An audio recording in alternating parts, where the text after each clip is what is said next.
Live from London, it's Plank of the Week with Mike Graham. Good evening and welcome to Plank of the Week. It's Friday night and we've got a whole hour to spend with you as we pick the biggest plank of the week. And you can tell that there's been an awful lot of them this week, as per usual. A few politicians, quite a few leaders of the world, and also, of course, one or two of ththose eco-warriors might make a mention as well. I'm delighted to say I'm joined by a fantastic panel to help judge it this week. Kicking off with Russell Quirk in the chair. Esther Krakue makes a return.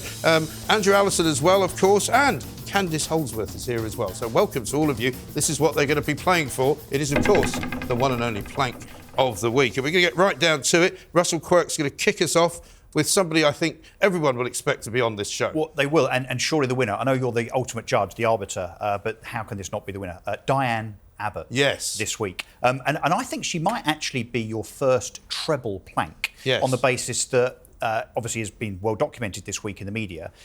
She wrote a letter to the Observer in which she asserted that it was effectively, I know I'm paraphrasing slightly here, but effectively it's not possible to be racist towards Jewish people. Right. And that, and again, I'm definitely paraphrasing here, that the Holocaust effectively was akin to ginger people being bullied. Yes. That's effectively what she was saying. Right. So not only did she think that, and it, by all accounts still thinks that the only racism that exists in society is white on black rather than Jewish people. And basically only others. black people can suffer from racism. Yeah, which is obviously outrageous as it is ridiculous. So she not only thinks that, that's why she's a plank, but then she wrote it to the Observer. Yes, twice it turns out. Twice, in a letter, Yeah. albeit it seems that the two drafts that she was talking about were both identical. Well, there was no draft and there was no second It was draft. just a letter. It was a letter that she wrote, sent it in, then it came back to her because she hadn't put her address on it, which apparently is a prerequisite. So she sent it in again, and it sat there for 5 days before it was published. Yes. So she thinks about it, plank number one, outrageous and plankish.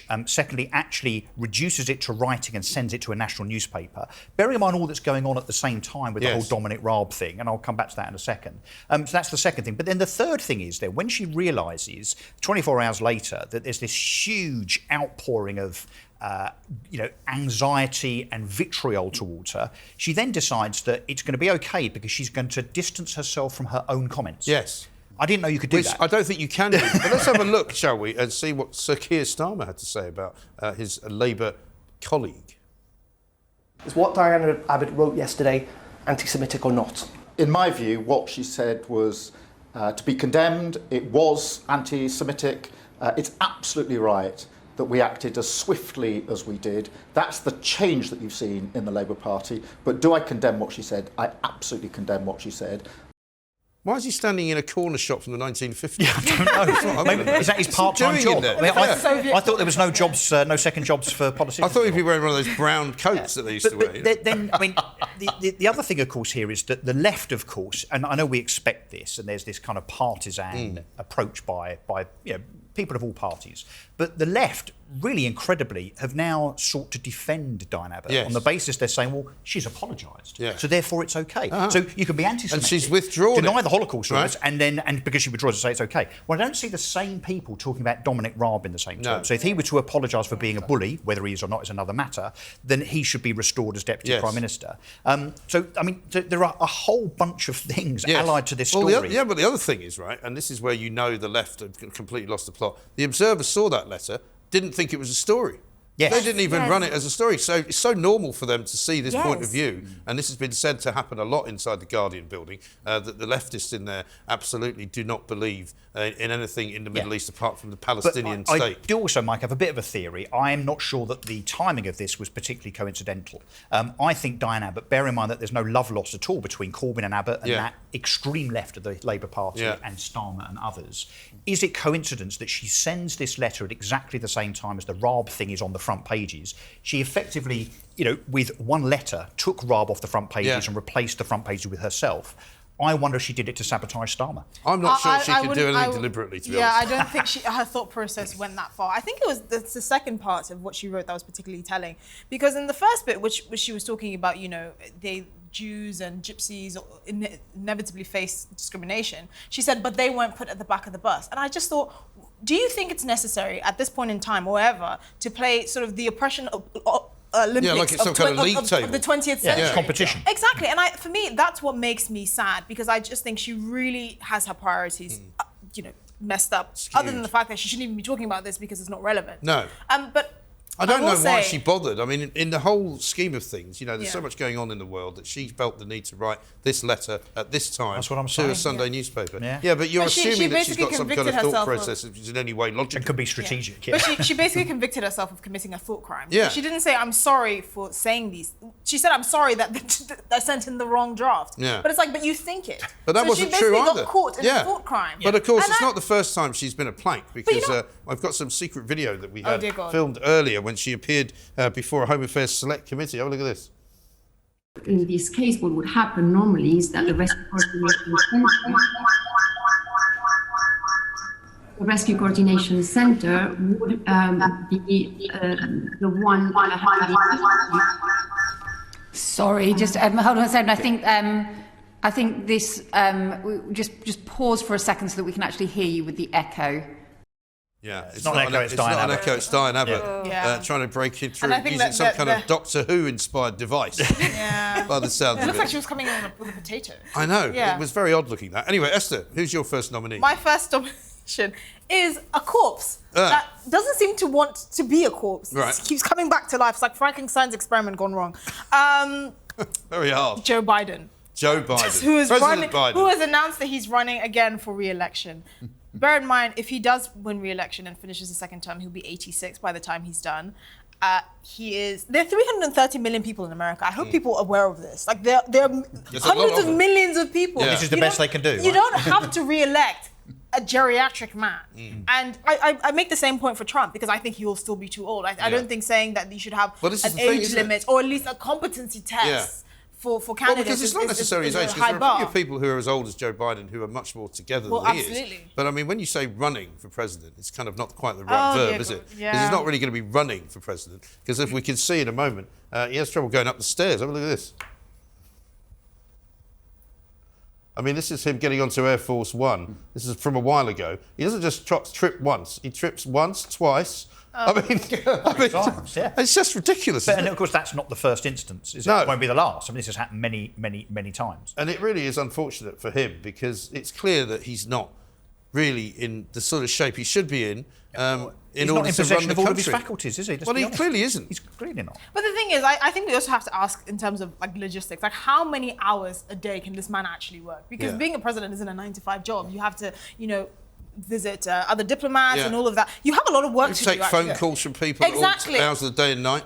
So is there man- nobody else in the Democrats that can possibly do a better job? No, I mean, they're just bereft of ideas and bereft of people coming Certainly up. bereft of talent, yeah. Yes, I mean, who can you think of, like a young up-and-coming Democrat? Well, the Whereas only the guy- That's not Republicans... crazy. That's not crazy. The only guy's name I ever hear is Gavin Newsom, who's the Californian governor. Yes. Yeah. But depending on who you talk to, he's either a very brilliant young-ish governor, or he's completely ruined California, because California is a right old mess. Exactly. There's a massive yeah. exodus in California. I actually know many relatives that have left California. Yeah. And I know many people who are planning on leaving California. I mean, if he's going off his record There's as nobody California going there, governor, that's for it's sure. not- Well, let's have a look at see how good he is at riding a bike, Joe Biden. Here he comes. Now, he's going to come to a stop in a minute, but he hasn't quite worked out how to then get off the bike. Had to put his foot down As properly. he goes to the side. That's, it's just, I'm sorry. I mean, he falls know over a that- lot, doesn't he? He It does fall over a doesn't lot. fail to just make you burst out laughing. It's makes me embarrassing. so And if he's sad. re-elected, of course, he'll go through to January 2029. I mean, Oh my God! God, I And know. the other thing is that he's going to take Kamala Harris with him as well, who Yeah, has who is not actually exactly. who has been consistently less popular than him. Yeah. She His can't string entire a sentence presidency. together. Whenever Yeah, she they're speaks, both. nothing really is Didn't said. she? Yeah. Didn't she turn up in some country, or I think she was somewhere else? Yeah. Well, yes, I think she was. Those I mean, she hasn't exactly made a splash of her new sort of. Or wasn't it Biden that said that Russia had invaded Croatia? I thought that was her, wasn't it? Was it one of the two? Oh no! I can't remember. But I mean, it's so certainly painful. it's not a good look for not great, the is it? Democrats. No, but the thing No, is, the two of I them find are it really incredible that. gaff-prone.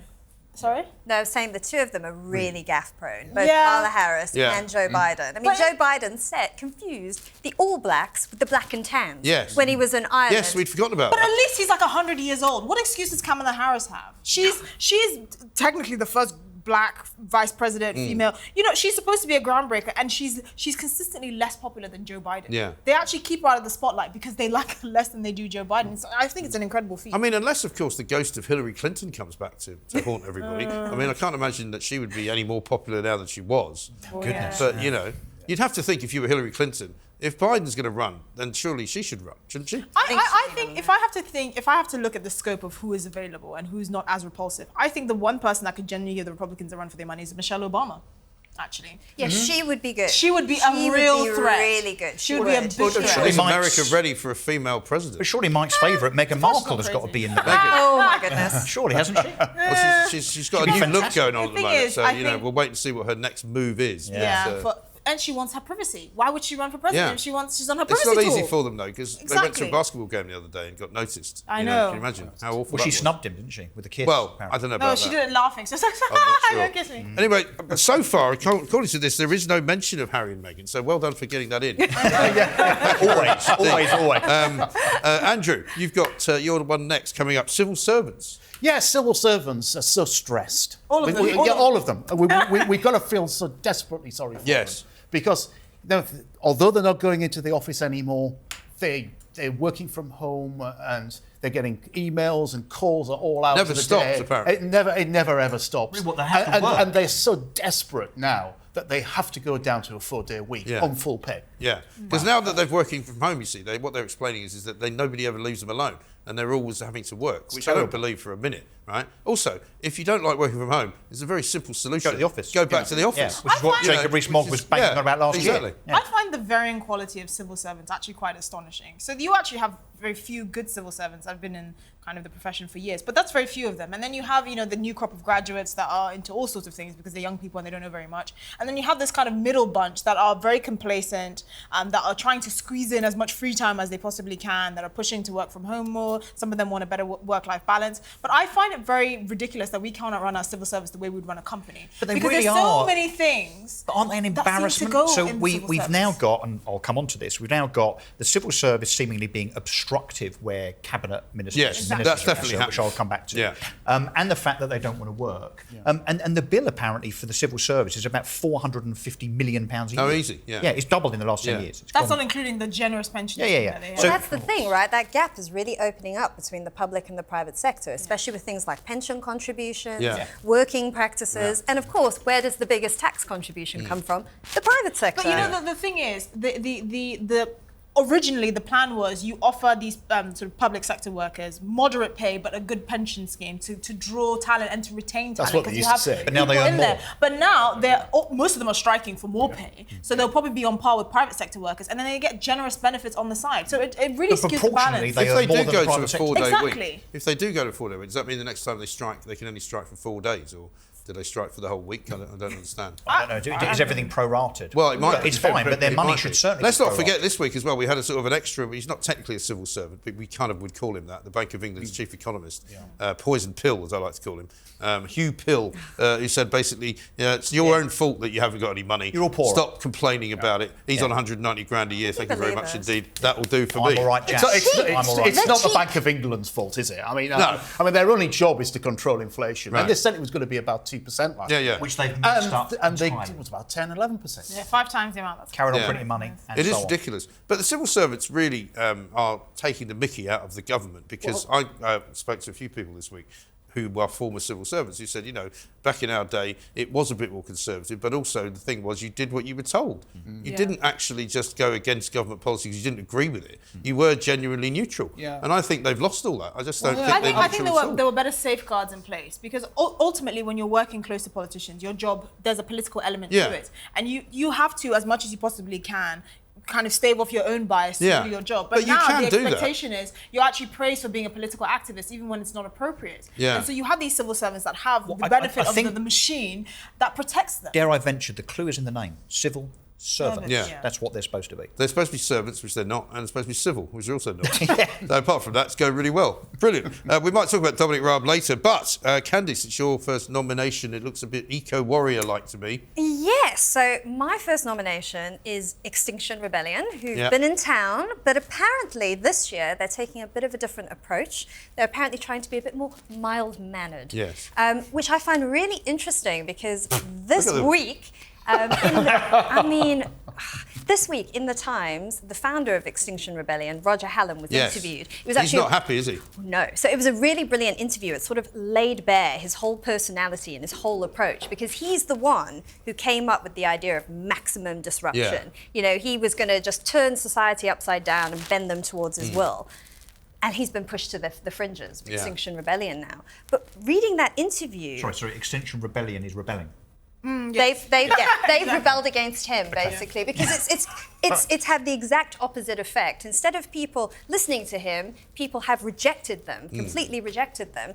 So he basically, to me, is just the archetypal cult leader. Yes. I mean, he really is. He's deeply manipulative, and he tends to draw in very impressionable young people who get terrified by all these apocalyptic visions. Oh, no, they are all terrified. But don't worry, because the crazies are still out there, because James Well had one on his show the other day. Let's have a look at this.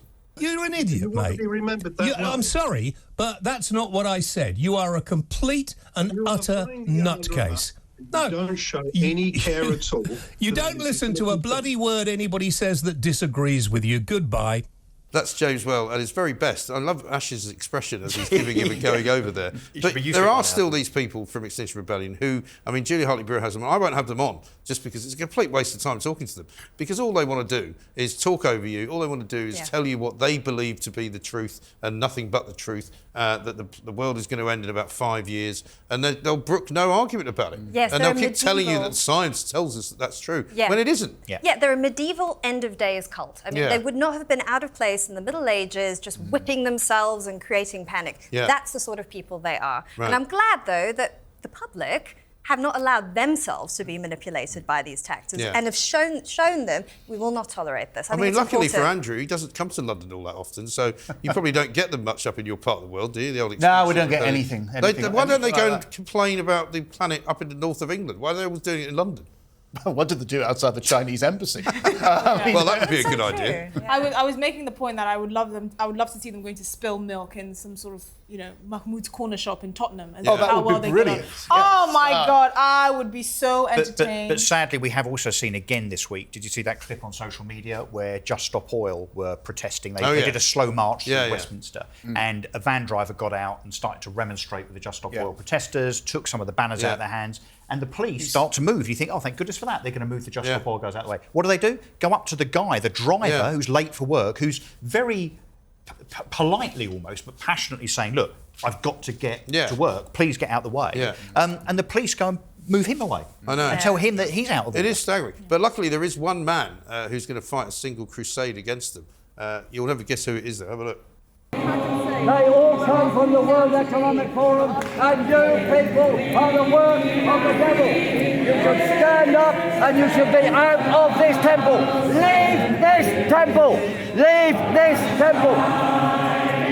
Slightly nutty Corbyn. Well, isn't it the first time that a Corbyn's ever been right? I mean, the fact he's saying that they are the work of the devil is absolutely right. I think he may have over-egged it a bit. Here's Corbyn, not known to be particularly sensible most of the time. Do you think there are any other Corbyn siblings? Because I really hope I don't think so. There I think there's just the two of them. Yeah. There's three brothers. I mean, the were they raised like outside in the outside? Right. Well, Extinction Rebellion have made it onto this list quite a few times. But coming up, we've got lots more for you. I'm going to have a nominee, which is up north of the border in Scotland. Also, do you remember that emergency alert system? I don't know if we're going to play it again, but we had a lot of fun with that last week. The emergency alert system is going to make it on as well. This is Plank of the Week. More after this.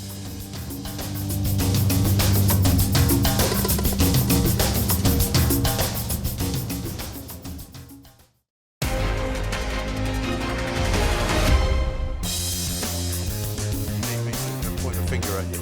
Welcome back to Plank of the Week. We're already well underway, and I'm telling you what, we've got some really good ones coming up. And it's my turn, actually, next. And believe it or not, we thought they were going to have a week off, but I'm afraid they're not. They've managed to make it in sort of at the last drubbings, and that is, of course, the Scottish National Party, formerly led by Nicola Sturgeon, formerly led by Peter Murrell, now led by Humza Useless, who still is coming to the coronation, by the way. Apparently he's been nominated as a foreign leader, which is a bit unfortunate for him. Yeah, I love that, because well, that he kind of probably speaks will to like independence, doesn't it? Yeah, but they're still trying to work out what happened, basically, up in Scotland. Let's have a look at Nicola Sturgeon. She was talking this week for the first time about everything that's happened. Have a look. I understand the view that some people might have, that I knew this was all about to unfold and that's why I walked away. Nothing could be further from the truth. I could not have anticipated in my worst nightmares what would have unfolded over the past few weeks. She couldn't imagine that any of this was going to happen. So the timing is purely coincidental. Yeah, she just decided to resign. She ran out of gas in the tank. Yeah, she because resigned even though like Jacinda Ardern did. Yeah, resigned 3 weeks before the police started digging up her garden. Yeah. Interesting, looking for corpses. Well, the funny thing is about the digging up of the garden, apparently that's not even true either. They found some shovels, and they were seen walking around with shovels. Everybody assumed they were digging up the garden, but I'm told they weren't actually digging up the garden. But anyway, that's a by the by. But so it is the disintegration of the SNP. Well, the disintegration of the SNP continues apace, right? And this week it continues apace for all sorts of reasons, not just because Nicola Sturgeon wasn't expecting any of it to happen, which, if you believe that, I suppose, you know, I've got some swampland in Florida to sell you. But the emergence of the bus or the motorhome outside the house of Peter Murrell's mother-in-law, I think it is. Yeah. Apparently, the treasurer, who was one of the other people arrested, he didn't know why they bought the motorhome, even though they said they bought the motorhome in order to ferry SNP workers around during a campaign. Yeah. So nobody seems to know anything. And they've also announced this week, apparently, that the £600,000 that is alleged to be missing and was the consequence of a crowdfunding campaign is not going to be returned to the people that, in good faith, provided. Well, that's because they don't know where it is. I mean, you know, they would return it if they could find it. They could from other coffers. I don't know whether they've checked the panels of the motorhome. You just sort of pulled something so the money's back. Gone. So, as an investor in the SNP, you've done your money. Yeah. Well, I mean, look at what you get for it. You know, hours and hours of entertainment. Comedy. Yeah, absolute comedy. And of course, also, Humza Useless has said that the party will struggle to appoint auditors in time for the accounts deadline, which is May the 31st. Yeah. Now, I think they have to do the accounts in order to get funding. Yeah, the short money, So they've got no money, right, because they've lost it all. Yeah. Nobody knows where. And the 1.3 million that they're due to get is in jeopardy now because they have to provide some full accounts in order to get the money. That's right. And of course, there's parliamentary researchers there who are getting paid salaries using this money from taxpayers that will just have to lose their jobs unless the SNP actually gets their accounts. But if you're an auditor, if you're a KPMG or an Ernst Well, the auditing firm quit, didn't they? Well, yeah, but if you're one that's now kind of in the wings, you'll be rubbing your hands. I mean, not necessarily because of the fee, because yes, you might not get paid, but from a PR perspective, these are great because they're going to drive a coach and horses through the accounts of the SNP, aren't they? Yeah. Well, Colin Beattie says he had no knowledge of the purchase of a motorhome. No knowledge. But he was the treasurer. But he's the treasurer. He must have signed it off. Well, you would have signed the cheque. Well, there's only 3 names that have been signatures to the SNP accounts. So is he stupid or lying? Colin Beattie, Peter Murrell and Nicola Sturgeon. And we're still waiting. She's the third sort of wheel. Yeah, but he needs to choose, therefore, the treasurer. Is he stupid or lying? It's only one of those two things, isn't it? Yeah. According to this thing I'm reading, the vehicle was apparently bought to be used as a battle bus after COVID, but it was never used. And now it's been seized by the police. A battle bus. To fight COVID? To fight elections. Oh, but then okay, they couldn't I'm use sorry. it. But except it's not a bus. Because it's a motorhome. It's a motorhome, so presumably it's got a bed in it. I mean, you're not going to ferry people around in a motorhome, are you? You're going to ferry them around in a bus. Not unless it's a band. So I presume someone's now trawling through the Facebook pictures of Peter Murrell and Nicola Sturgeon to see if they've actually gone on holiday in that particular battle bus. Well, but I just don't understand. It's such a weird story now. Well, they're finished. Because last week everyone was waiting to hear whether Nicola Sturgeon was going to get arrested. She hasn't been arrested as of yet. Yeah. So she still, as far as we know, hasn't been questioned by the police. But you'd think the police would want to question her, wouldn't you? I thought the SNP were finished as a consequence of Sturgeon's stance on trans. Yeah. Then I thought it was finished because the Supreme Court held that the Scottish National Party can't now hold a referendum again, a second referendum. But now it appears they're definitely finished on the grounds of potential alleged corruption. It's incredible how diminished she is, though. No money. Yeah, and there's an election coming up. Right. In 12 months' time.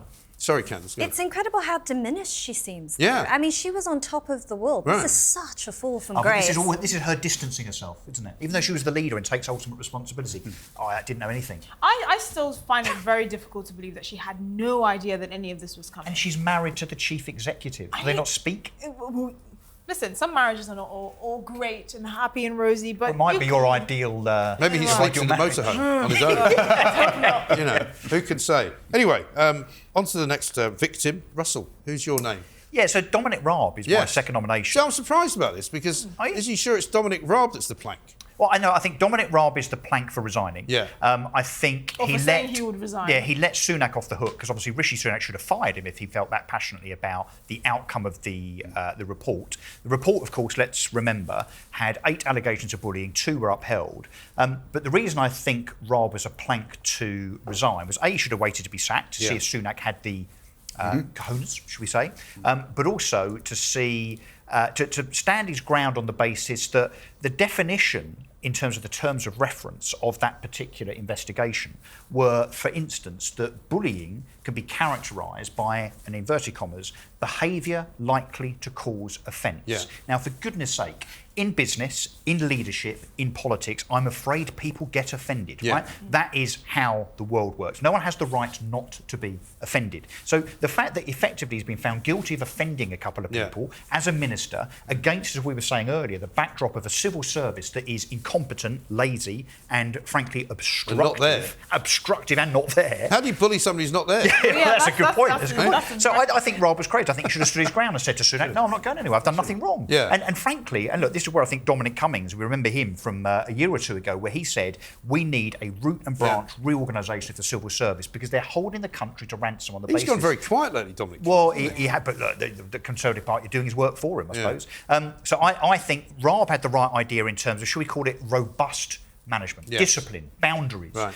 Now, the civil service have got absolute carte blanche to do what the hell they like and to say to any minister, any cabinet secretary that they like, they can stick their fingers up at them and say, no, do you know what, I don't fancy doing that. Well, Dominic Robb was right when he said in his sort of passing letter, and he also wrote in the Telegraph about it, that this is all about people who perceive something which is up entirely to them.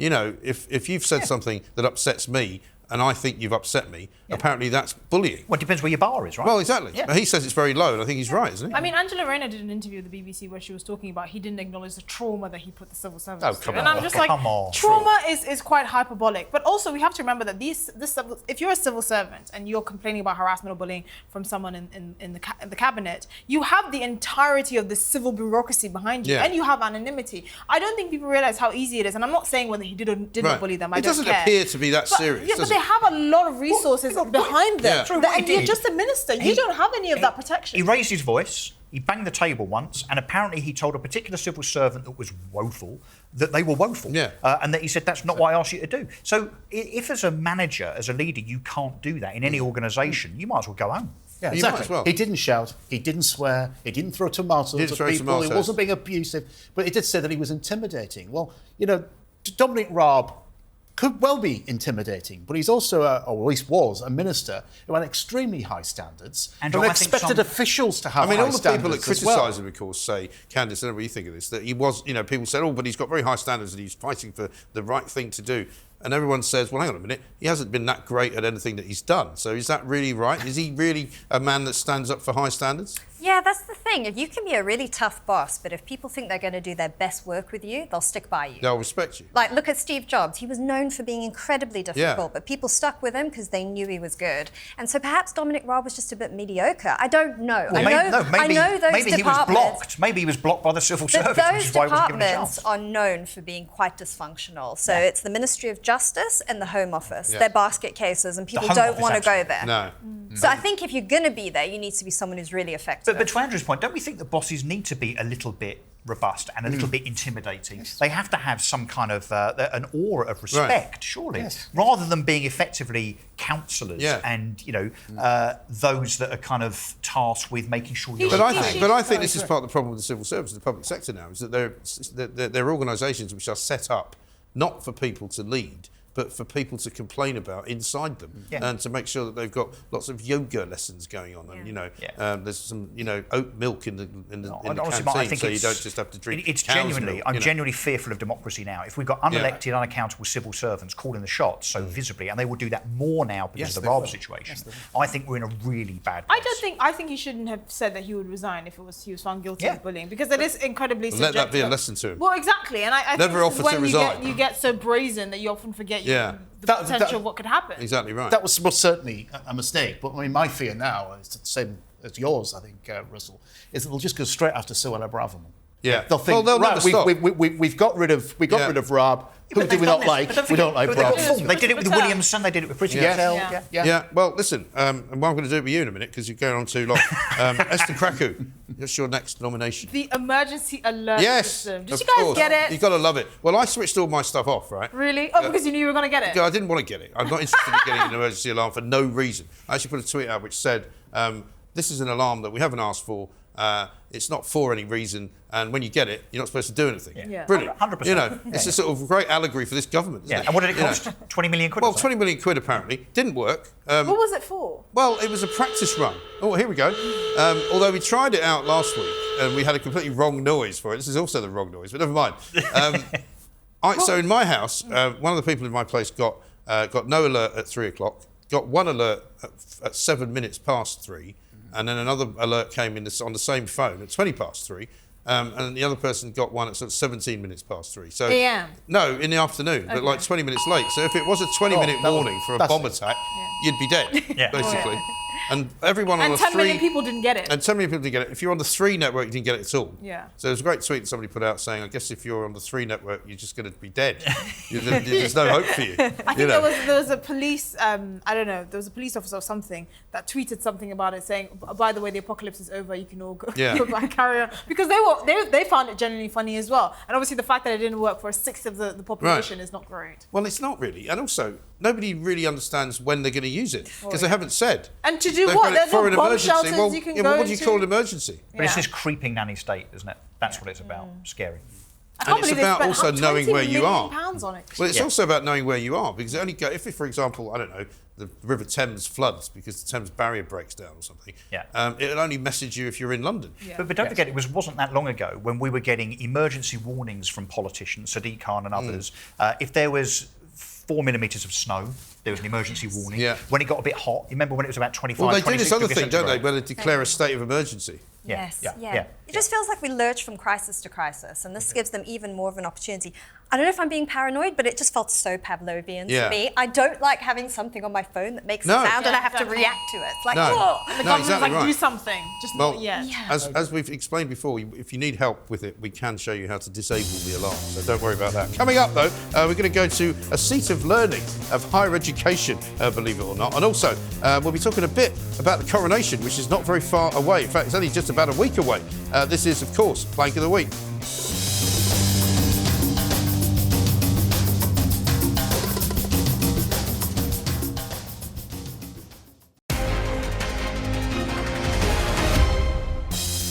And I'm going to just start looking as if... Welcome back to Plank of the Week. We're well and truly stuck into it now because we've only got another 3 to go. But listen, I haven't picked the winner yet, but I will be picking the winner, of course, before the end of the show because that is what we do. Andrew, Allison has got the next nominee. Who have you got, Andrew?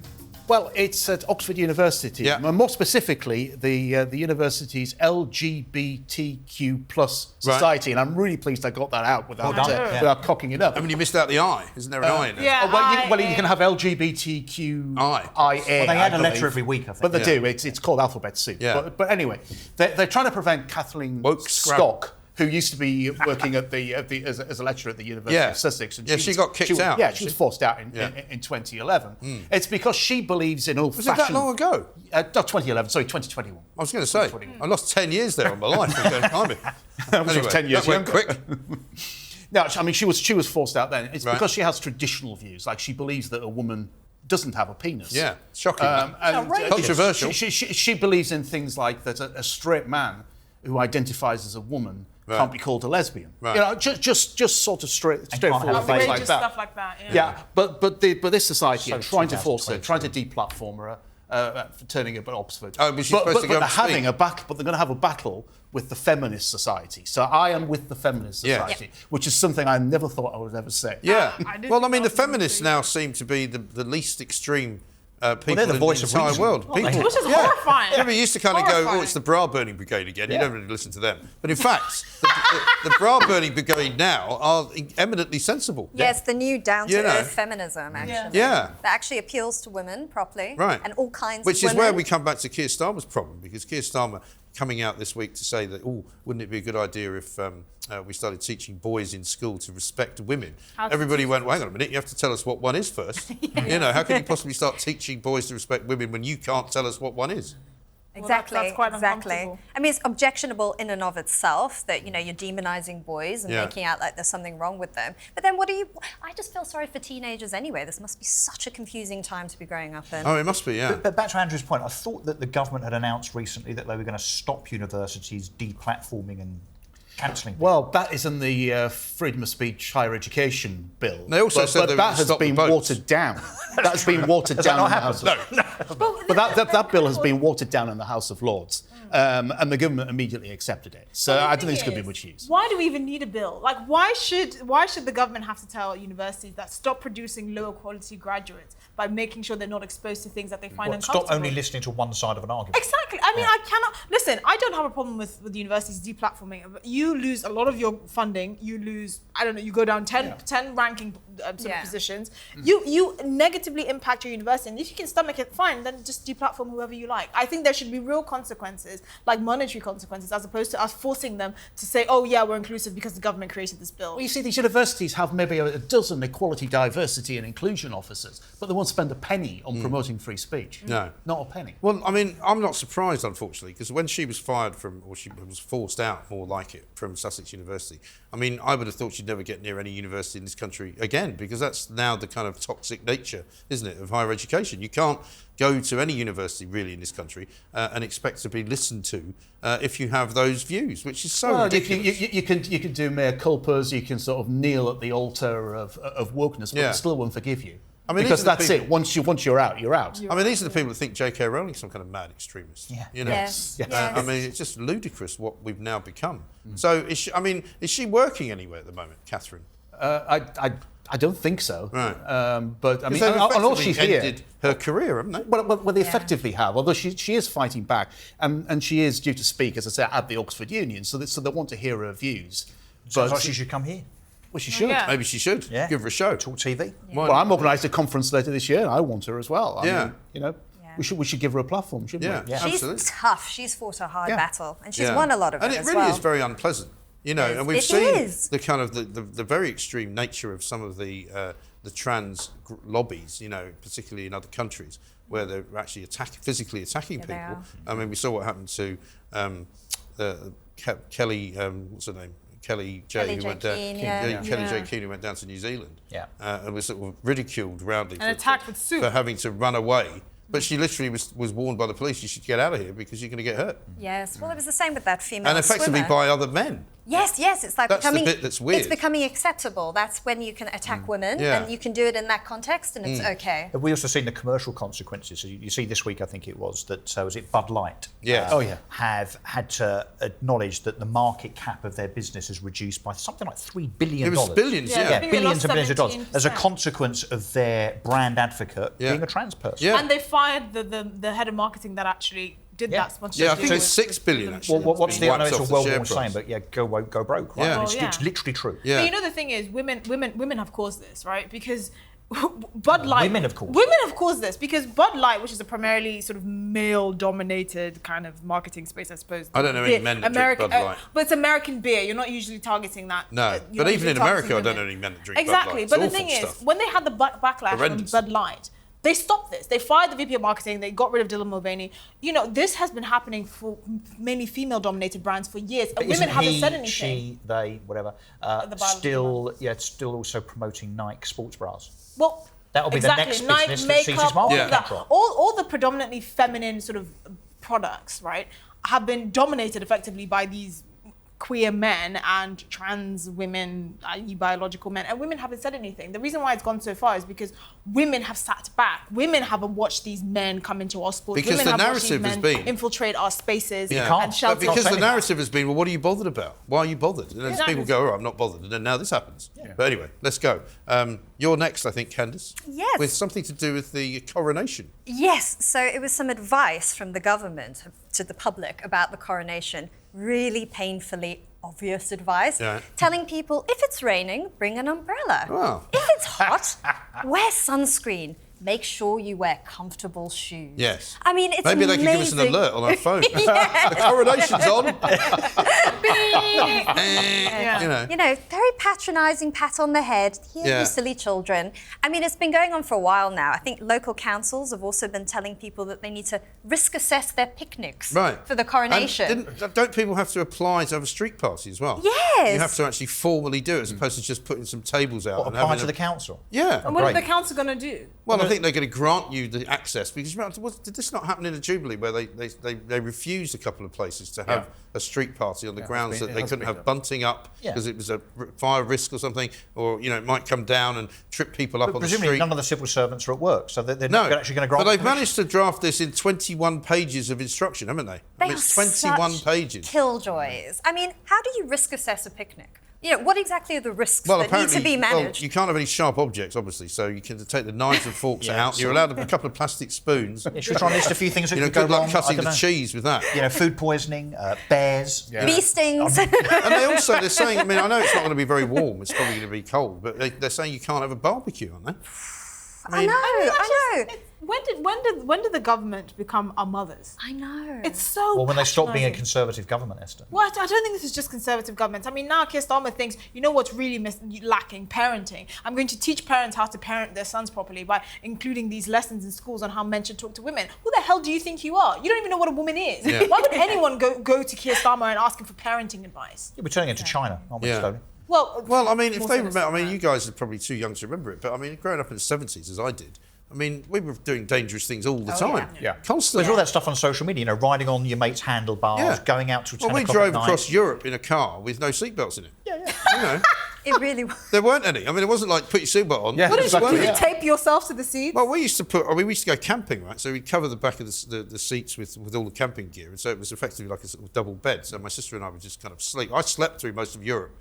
She couldn't sleep in a car, but she was usually sick because she was car sick and I was sleeping, and that was our upbringing. We broke down a couple of times. We got saved by the British Army in Germany, who stopped an entire convoy to change the fan belt. You don't have a fan belt anymore. All sorts of things that, used to go cycling on Hampstead Heath on my own. I was about 10, and come back when it was dark and nobody had a mobile phone. Nobody knew what they were doing. Well, I know we're jesting here, but there is a very serious point, which is that kind of journey of hard knocks does make you a better, more resilient society. Definitely. Right? Well, it's no accident that kids now are all frightened to death of the fact that the Earth is going to explode and we're all going to die in a giant fireball in about risks 4 can't years. be managed. You can't manage risk, that you can't go through life sort of taking a few knocks, and actually it makes you stronger along the way. It does, absolutely right. We're taking a bit of a risk by running a bit late. We'll get into terrible trouble with the producers of this show. But coming up next, there's going to be a lawyer involved. And you'll like this one, he's been on before. This is Plank of the Week.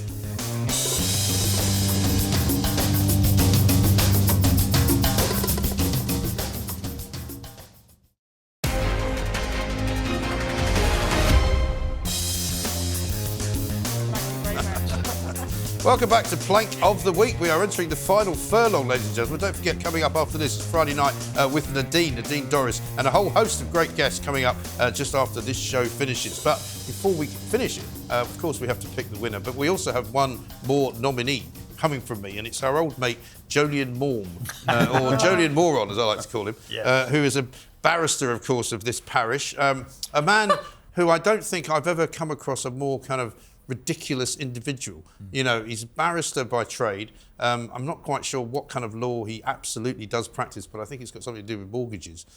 He sues the government. He sues the government, yeah. He runs a thing called the Good Law Project. He's just written a book, in fact, which is based on all of his battles with the government. Which he's lost. And it's ridiculously, which he has lost, yeah. It's ridiculously called Bringing Down Goliath. Really? But as somebody wrote in a book review of it, it's the first time you actually are rooting for Goliath because he's so useless, this bloke. He's so useless that he never wins against the government. And in fact, he's quite upset about the fact that he never wins against the government. He thinks it's all a plot by the Conservative right to keep him... Isn't that the first Well, time? because he's very good at raising money. He crowdfunds everything that he does. The Good Law Project collects money from small donations, and all of the sort of mad Remainers and lefties give him loads and loads of money. It's the first sign of insanity, isn't it? Doing the same thing, expecting a different You would think. Oh, yeah, exactly. So the Times reviewed his book, right? And they described it as the pompous bloviating of a Twitter KC, Yes. which I think is about as apt as you can get. It says the lawyer displays an ugly streak of meanness against anyone who disagrees with him. And I can certainly vouch for that, because this is a guy who, don't forget, became even more famous than he was because he beat to death a fox on Boxing Day a few years ago, dressed in his wife's kimono, and then boasted about it. On Twitter. On Twitter. So he's forever known as the fox killer. But apparently he lashed out after this Times review and said that they were only giving him a bad review basically because of his politics, and the Times, as he knew and everybody knew, was a right-wing newspaper, which it really isn't. It's kind of centrist. But it turns out he then gets into a row with J.K. Rowling because he's also a massive advocate for trans rights. Of course he is, right? Yeah. Not and she completely and utterly dismissed him. She said this: "I'm sometimes asked how to handle bad reviews." This is a tweet to him. "And usually answer along the lines of, we've all had them and it's never fun. Sometimes you can learn from them. I find it helps to remember that even Moby Dick got some stinkers. But in future, I'll just say, never go full Jolien." Because the guy just doesn't get it. He doesn't really understand that nobody really likes him. Nobody really wants to listen to him. He's an irrelevance. And he got into a massive row with her, saying that basically, as you know, I've been reaching out to very many women who are of the feminist persuasion. She said, "How would I know that?" Yeah, and she's like, "How would I know that?" And then he published he sent a DM to her. There was also another odd tweet that he put out in which somebody, I think who was a trans individual, had sort of introduced herself to the world or something.